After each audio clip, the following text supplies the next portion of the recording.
Ini yang pihak-pihak berkepentingan ini. Fraksi PAN. Oh, Pimpinan, kesempatan dari fraksi PAN saya berikan kepada pemilik dapil terkait ini. Terima kasih. Ya, terima kasih pimpinan. Pak Dirjen, kemarin saya sudah ngeluh sama Pak Aryo kemarin. Tapi Pak Aryo ini kan kadang-kadang nggak serius mikir soal NTT. Jadi kalau tadi Pak Andres tanya, apa hebatnya NTT? Tanya tuh direkturnya, itu orang mana direkturnya tuh? Ya. Bukan orang NTT beliau. Iya, bukan orang NTT Pak. Selama ini di PT Semen Kupang itu bukan orang NTT. Makanya nggak pernah serius ngurus NTT mereka itu.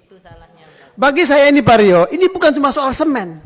Bukan cuma soal stok. Ini soal harga diri, soal martabat orang NTT. Kan begitu Pak. Nggak ada lagi industri yang besar di NTT kecuali PT Semen Kupang ini. Kalau yang lain itu kan saya kira sama saja, dikasih dibantu oleh negara kan. Kenapa yang ini enggak? Kata Pak Rio kemarin, ini barang rusak nih, barang rugi. Kan nggak mungkin kita beli. Lah rugi-rugi kan punya negara juga, berarti selama ini negara salah kelola. Salah orang. Nah Pak Rio, saya ingin menjelaskan bahwa NTT ini Pak, kita negara terdepan, terluar, terbelakang. Lengkap Pak udah. Untuk tidak bilang kita miskin gitu. Terdepan, terluar, terbelakang. Kenapa terdepan? Kita berhadapan dengan Timur Leste, berhadapan dengan Australia. Potensinya besar. Kita terluar Pak, karena kita paling selatan Indonesia. Kita ini gerbang masuknya Australia, kita masuk gerbangnya Papua Nugini juga bisa, kita masuknya Timor Leste juga bisa. Artinya wajah Indonesia juga di NTT ini Pak. Nah selama ini kita merasa kita tidak pernah diperhatikan. Contoh kasus PT Semen Kupang ini. Yang menurut saya Pak Rio, jangan tergesa-gesa untuk dijual. Mau ngasih ke mana? Tadi Pak Bertu bilang, swasta mana yang mau beli Pak? Mau ngasih ke Pemda. Tadi Pak Andres tanya, apa hebatnya Pemda kita? Oh APBD-nya juga 6 triliun Pak. Mau urus apa lagi sama PT Semen Kupang? Hanya Pak Rio lah yang bisa selamatkan ini saya kira. Kan dijaga kayak negara, pasti kaya Pak. Masa nggak bisa ngurus PT Semen Kupang ini? Pak Rio itu banyak nasib orang NTT Pak, PT Semen Kupang ini. Berapa karyawannya itu? Walaupun terus terang aja Pak, kita sering kecewa juga. Karyawan kasarnya orang NTT, tapi direksinya bukan orang NTT. Selama ini dari sini juga Pak, drop terus kan BUMN.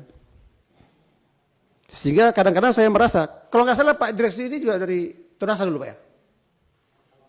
Iya Pak? Tonasa kan Pak? Lah iya, saya khawatir yang dari Tonasa dikirim ke PT Semen Kupang, biar lemah PT Semen Kupang ini kan.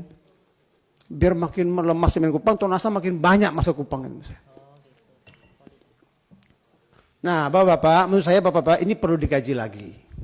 Karena menurut saya PT Semen Kupang, ini satu-satunya industri ada di NTT, ini kebanggaannya orang NTT. Ini kehormatannya orang NTT.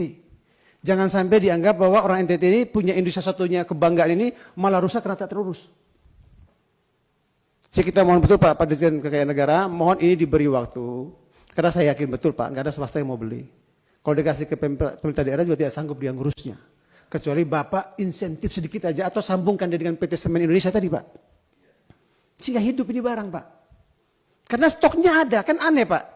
Kalau stoknya nggak ada, pasarnya nggak ada, itu mungkin kita bisa jual Pak. Ini stoknya banyak sekali. Tadi Bapak jelaskan di sini bahwa stoknya masih banyak Pak.